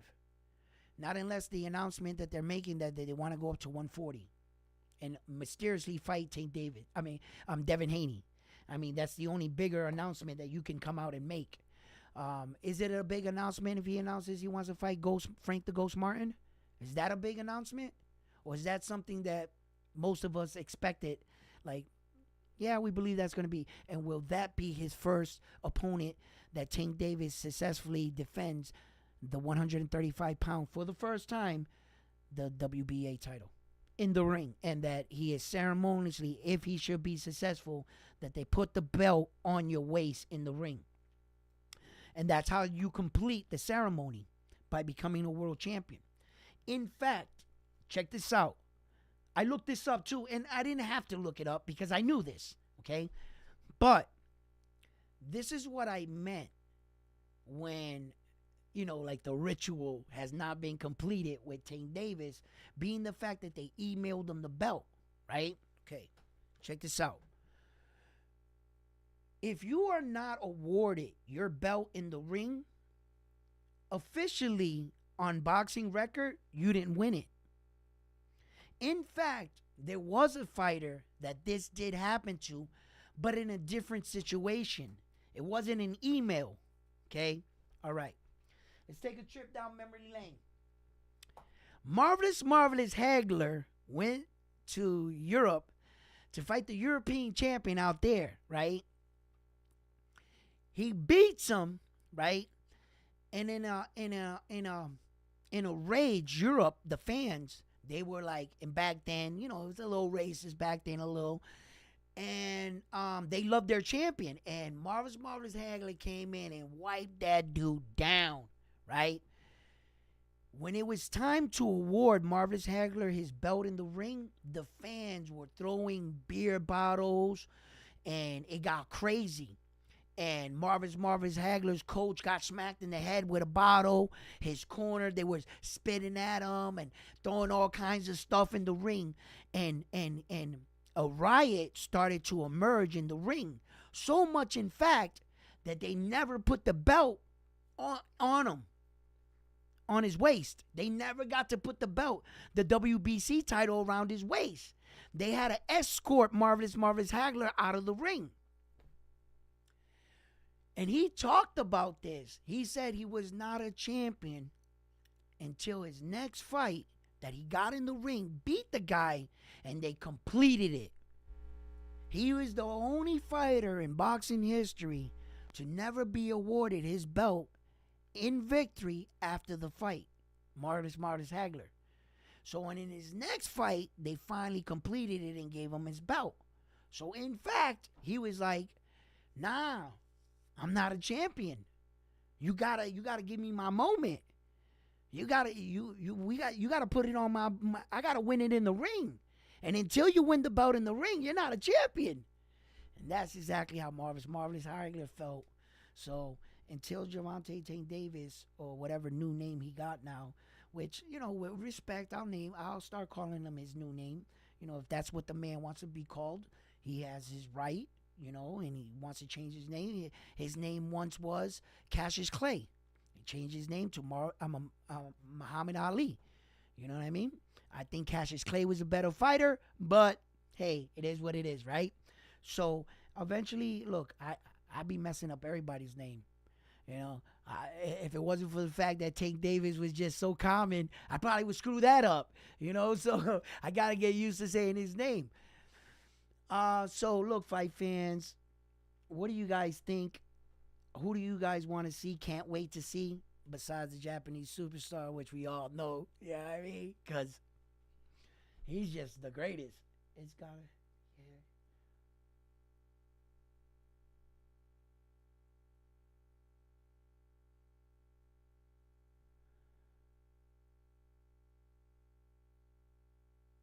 Well, the only way it's going to be Teofimo Lopez if Teofimo Lopez is successful, right? As far as Lomachenko, the only way it could be Lomachenko, all right, if Lomachenko's also successful. Those two guys, those two names that you mentioned, all right, they got fights in front of them already scheduled. So, if all goes as according to plan, you're right. Those could be potential. As far as Haney, look, now that we know that Rolly's gonna fight Isa Pitbull Cruz, right? That would be interesting because,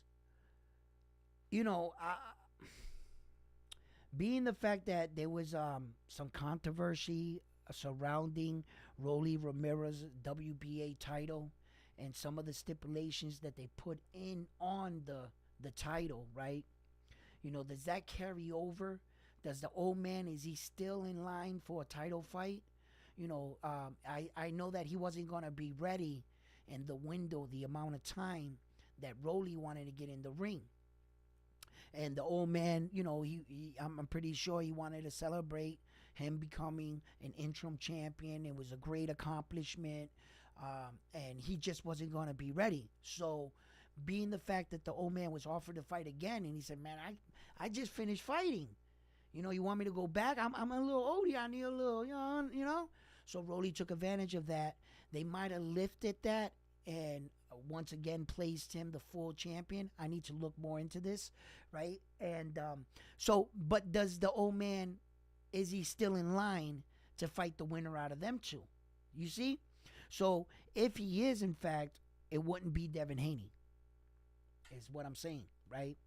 And it wouldn't be Subriel Matias, right? And it wouldn't be Teofimo Lopez, right?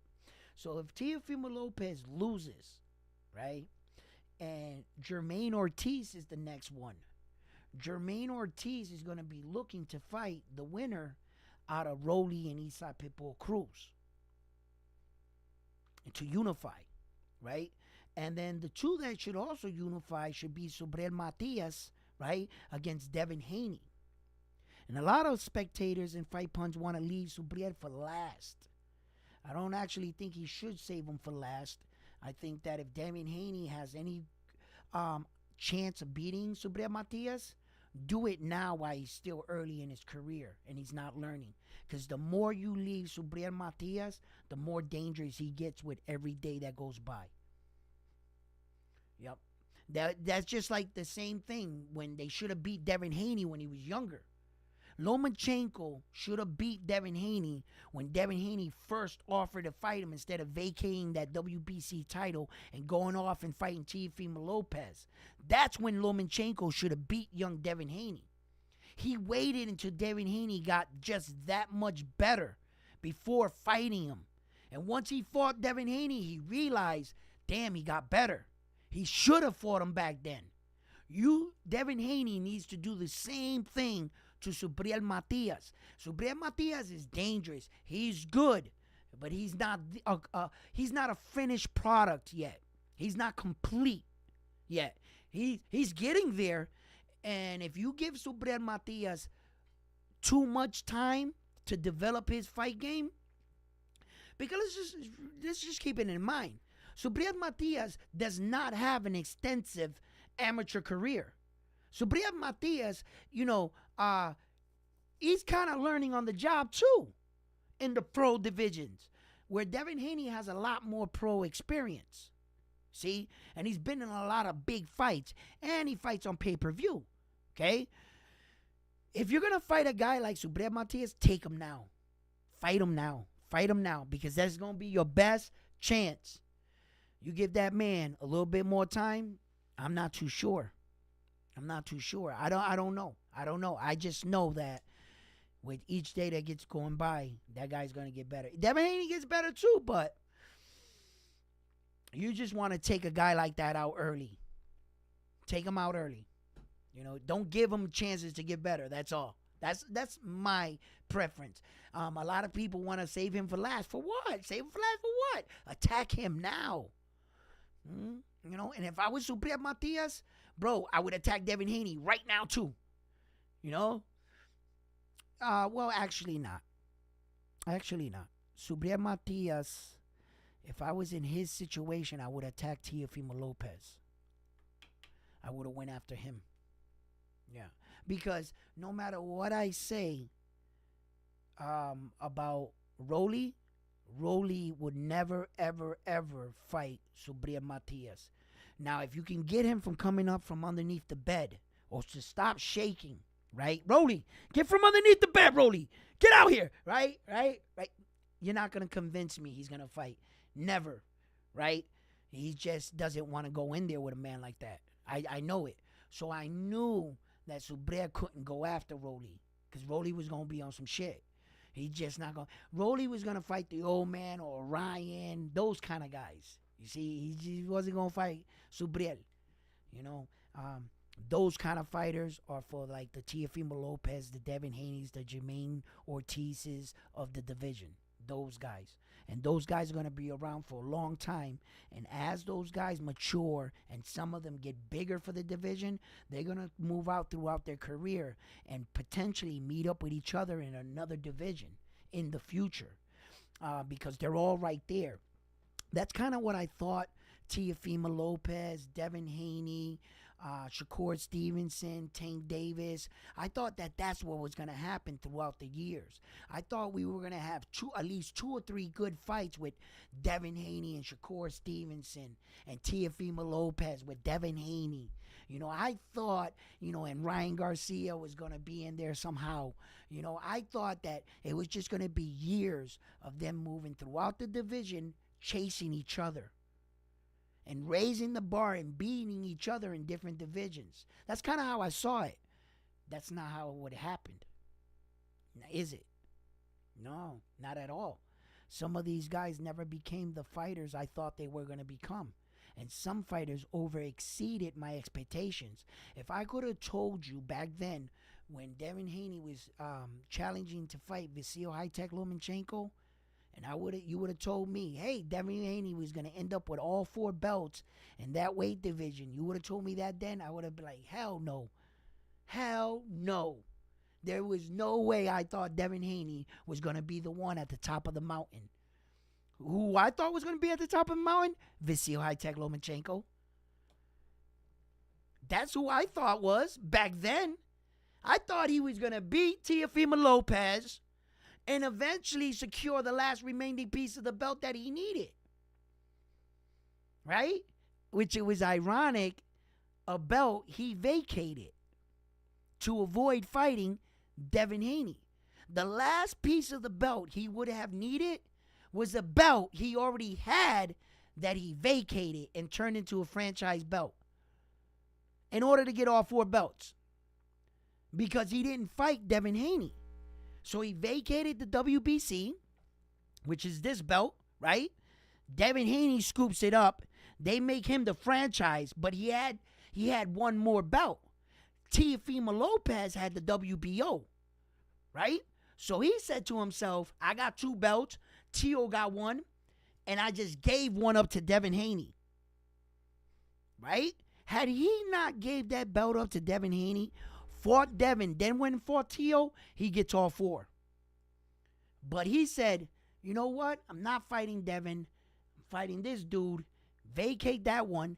Went to go try to get the 3rd and lost. At that time, I thought he was going to be the one on top. And freaking Devin Haney ended up on top. See?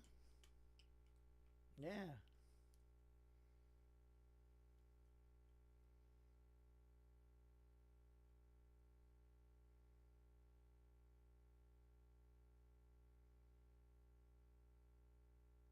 You gave up on that fight on the thought of everybody fighting the best. Just at least put in somebody with competition, right? Loma's a great fighter. You can say whatever you want about Loma. You could criticize his management, promotional career. That has nothing to do with Loma. You got to remember that sometimes the managers and the promotional kind of take your career out of your hand. They tell you, just sit back. You do the fighting, we do the managing. Meanwhile, the managers and your promoter are doing fucked up managing decisions. And it's reflecting you as a fighter. Like if you're the one out there in office is writing down business deals. Loma don't got nothing to do with that. But he gets all the criticism. Right? Then all of a sudden, he's a hype job. He's on a protective list. Lomachenko's this. He's overrated. He's over this. No, he's not. Loma's a fucking great fighter, bro. He moves exceptionally fucking well, bro. He understands how to fight. He didn't get where he was at to go, man, all that shit, just because he rolled off his fucking couch, bro. But yet all of a sudden, when his managers and his promoter companies are getting him breaks, jumps in lines, doing business deals behind the scenes. Loma, I got you a fight. What's Loma saying? I'll take the fight. They're telling him, just go in there and fight, bro. Don't worry about what we're doing. Nah, you don't need this belt. And maybe sometimes Loma wasn't making the best. He was just, okay, yeah, do it. Go ahead. You know, he wasn't making the best decisions and allowing his management and promotionals to do this. But I guarantee you one thing, that wasn't Loma doing it. I only judge Loma for what he does in the ring, just like I judge every other fighter. Look, I know a lot of bullshit and favoritism they've given Loma. For God's sake, bro, he got a title fight in his 2nd professional fight. He loses that fight, and then in his 4th professional, they give him another title fight after a loss? Talk about being pushed, right? But what does that got to do with Loma? His promotional did that. The management worked that out. Not Loma. Loma just gets in there and fights. And in that aspect, if we're talking about the fighting part of Loma, that man can fight. That man can fucking fight, bro. And he's good. And if you can do that and hold your own against the best, youngest American fighter we have today, that's right, I said it. Devin Haney is the best, youngest, not the best all-around fighter. I didn't say that. I said he's the best, youngest fighter. There are more younger fighters that look just as good as Devin Haney, but they don't got the hardware to solidify what he's doing. Devin Haney is the best, youngest American fighter we have today. And everything America has, they poured it all into that kid, Devin Haney. I'm telling you, right? And if Lomachenko can hold his own against the best American young top prospect like Devin Haney, That's saying a lot, man. He was this close from winning that fight, too. He was this close from winning that fight against Devin Haney. The only thing that I will never frown upon is that you got to beat the champion undecisively to take his belts. And I'm in agreement with that. If you take me 12 rounds and I'm the champion, who should get the nod? The champion should get the champion's nod. I'm in agreement with that. But when it happens, everybody want to be in an outrage. Nah, bro. Yep. Devin Haney won the fight. I was cool with it. Not because I was biased. I'm an American. No. I really do believe I'm on that shit. Bro, if you're going to beat the champion, you got to beat him. You got to beat him. I'm on that. I'm on it. Because if I was the champion and the fight was close, damn it, you need to give it to me, bro. I'm the fucking champion. I worked this hard to get here, man. You ain't going to give me a little love when I'm the freaking champion? I mean, if it went down to the 12th round and on the scorecards it was 6, you know what I mean, 6-5, you know, and fucking you're in the 12th round, and this guy just doesn't put me away, doesn't finish me, doesn't do what he needs to do, you know, the nail in the coffin type shit, then I deserve the right to remain champion. Yes, I do. I feel that way. Yeah, man, you gotta beat me, bro. You gotta just beat me. Like fucking what Errol Spence Jr. did to Kell Brook. He beat him, bro. You know? Take the fucking referees, the judges out of the equation. Get no 12. Yeah, I'm gonna bust your orbital bone. Boom! You know what I mean? You know? Take the judges out of that. So that's what I mean. Haney was the second fighter of the year, just behind Naoya. Anyway, stop. And look, thank you. Thank you for bringing that up. Thank you for saying that. See what I'm saying, Troy? Because I'm going to tell you right now. That is fucking true. Devin Haney was the second fighter of the year, the runner-up. Not Terrence Crawford. Not Errol Spence Jr. Not Tank. Not none of them guys. Because real boxing fans, the real guys that are watching it, man, they understand that young kid is doing things. And just because you got the Japanese superstar doing 2 divisions, Terrence Crawford, there's so much happening around Devin Haney that it's kind of overshadowing what he's doing, you see? And had it not been for the Japanese superstar and Terrence Crawford doing these remarkable things in the sport of boxing, I think a lot more eyes would have been on Devin Haney. You know, if it wasn't for the fact that fucking Tank Davis shitted on his whole career with one fucking line, one interview, who would have thought? But when Tank Davis came out and said, oh, he an email champ, that ain't never happened. In fact, that's happened before Devin Haney and it's happened after Devin Haney. But when Tank Davis said it, bro, that really fucking rocked Devin Haney's career.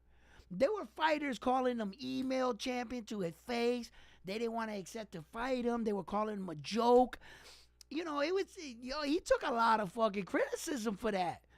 You know, one phrase, one saying, you know, kind of like altered his career. Devin Haney's for a little while. It kind of stalled him out and shit. So, yeah, man. Look,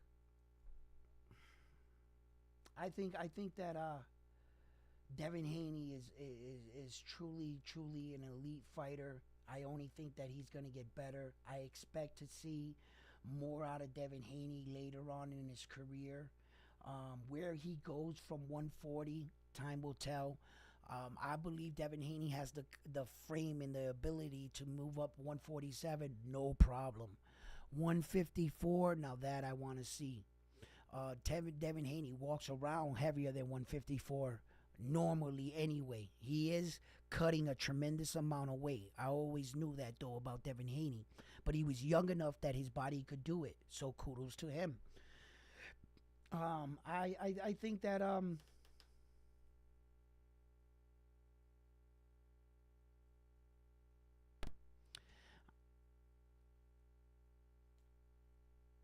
Devin Haney and Tank Davis is the only fight for me.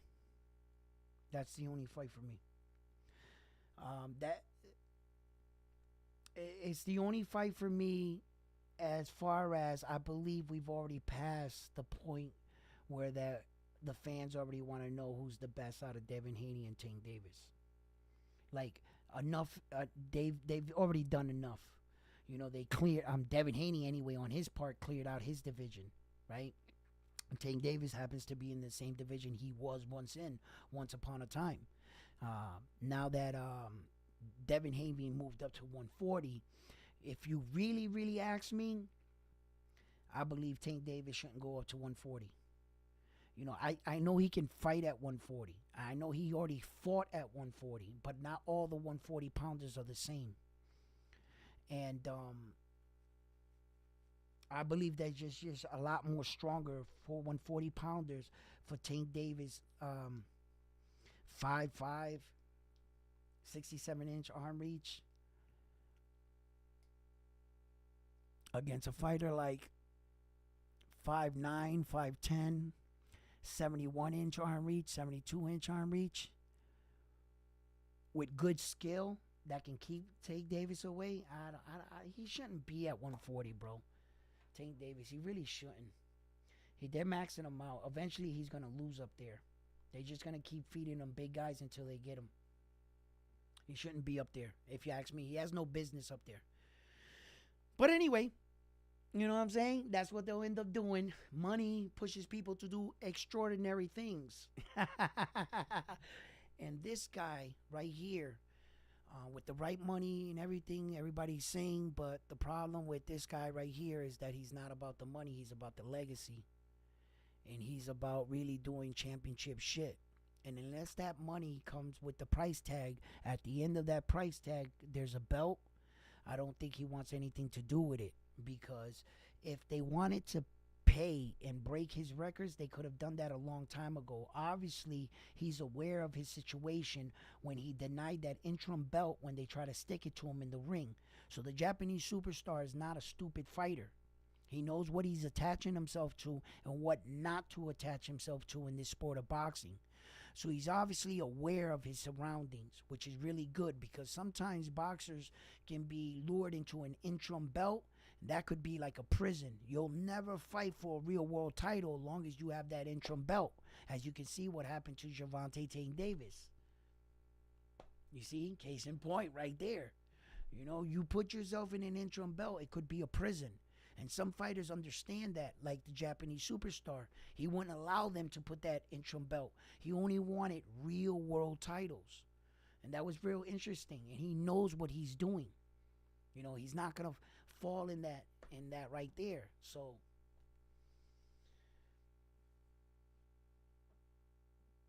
Haney and Teal would be a perfect fight. That is a good fight too. Now I come to think about it, the Tank Davis fight is always great, right? But the history that Teal and Haney got, the fact that they're 2-2 in the amateurs, right? So, he's like, you want to get him, you want to fight him. Teal and Devin Haney got a lot of history, and they know each other. They've sparred against each other. They're two different men. They're two different complete fighters nowadays, right? But that would be an amazing fight. That would be an amazing fight. Stylistically, height, reach, movement, everything. Everything that Teofimo Lopez is and everything that Devin Haney brings to the table, there's no way you can convince me that that would be a boring fight. They're going to fight each other. They're going to fight. It might be a feeling out process, 1 or 2 rounds, but Teo and Devin Haney are going to fight each other. Yes, they are. And that would be an amazing, great fight, too. So yeah. For me, because I want to see Tank Davis get pushed, and I talk about that, and I want to see Tank Davis, a fighter, bring the best out of Tank Davis, and I believe Devin Haney is just a man for the job.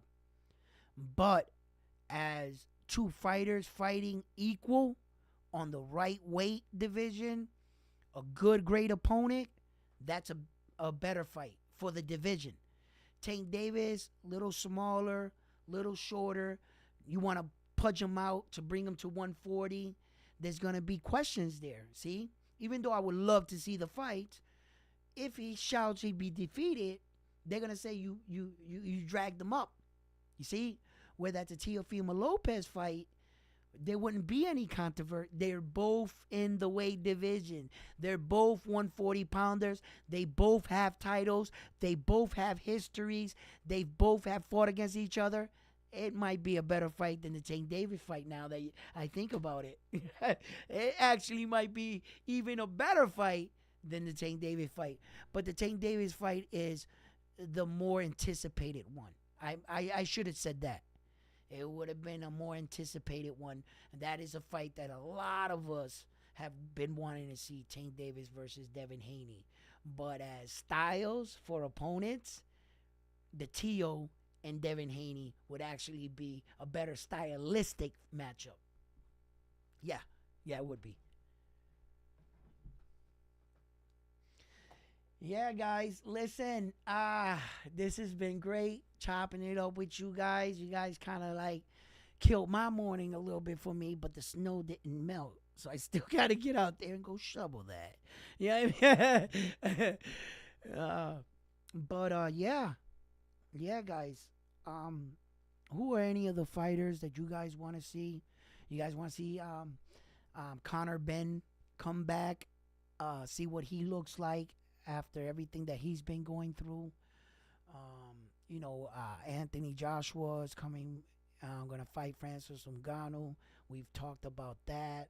Tyson Fury, Usyk. I just saw Tyson Fury in an interview. I was watching some of his interviews. Yeah. Thanks, man.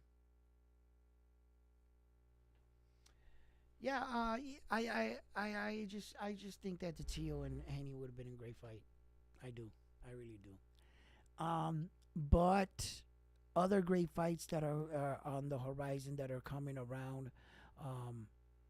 There are a lot of young prospects that I anticipate on watching.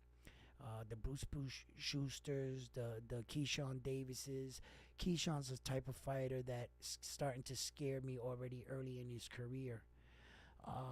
Having a fight, being put on a fight card and then testing positive for marijuana, and then getting that opportunity taken away from you, being a young fighter, the storylines that he's starting to fall in early already. You could see he's already starting to hang around with some shady people already. That's not a good look. When I first watched Terrence Crawford come up, the one thing I noticed about Terrence Crawford was that he would come to the ring, take care of business, and leave with the same people he came with. Then you would see him in the next fight, and when they would show the camera in his corner, they were the exact same people. They never changed. Every fight, it seemed like he did the same thing. Went in the ring, whooped ass, went back to Omaha, Nebraska. Came out, whooped ass, came back, went back home. You never saw him like on an interview or a video the day after his fight, like this, like drunk, arrested, or with women kissing him that were not his wife. You didn't see that with Terrence Crawford. He would come out, knock you out, go back to Nebraska. He never had all those big chains. He never flaunted nothing. The only thing I ever seen him ever with was that fucking dumbass Prime chain, right? That's not dumb. I'm sure it costs a lot of money. But he didn't pay for that. They paid for him to wear that chain. You see? So it wasn't never really up to him. So it just goes to show his level of dedication, Terrence Crawford, where it's at, in comparison to some of the young guys or the old guys before him. Those are the kind of guys, fighters, Terrence Crawford, the Japanese dude, and a lot of guys, younger guys, the Camille Montans, the Keyshawn Davis, the Bruce Schusters, the Matterson, the Masons, they should all really take note to some of these elite fighters and the way they do it versus the way the other guys do it. Yeah, you might get the bling bling, the girls, and everybody's throwing themselves at you, but at what price? What price? Is that lifestyle pulling you from the lifestyle that got you there? And are you now putting your new friends, your newfound friends, and your newfound riches before the thing that got you there? What are you sacrificing without even realizing it? And what bad habits are you now starting to adapt that you once didn't have in this new world? Should have stood in your lane. Anyway, fight fans, listen. I always love chopping it up, talking boxing, but I can't talk forever now, can I? Eventually, I got to get out here and shovel this snow. So, listen, fight fans, please, if you like the videos, give me, yo, can I get some likes up in here? Damn it. Everybody, somebody start clicking something. Please, let me get some of them likes up in there, you know? So, thank you for tuning in, fight fans. I look forward to making another video. I know that I lost all the work I had on my video, but fuck it, man. I'm going to take it like this. Shit happens, bro. You know? I was mad. I was like, man, I don't want to do this shit, man. But just as happy as I was when I made the video, even though you guys never got to see it, I know what I did, right? And I lost that work. I kind of viewed it like this in my head. Was that going to be the last video you ever made? No. Were you going to make other videos about other fighters? Yes. So, okay, you lost your first video that you worked hard on, but you were going to do this again, right? Yeah. So act like you're doing another video and get off the pity pat. So I'm going to go make another video. You know what I mean? So listen, fight fan, I love you guys. Round One Sports Talk. Like, subscribe, leave your comments, and if you haven't already, subscribe to the channel. And like always, I'm on to the next one. After this one, peace. Gotta learn how to work my equipment.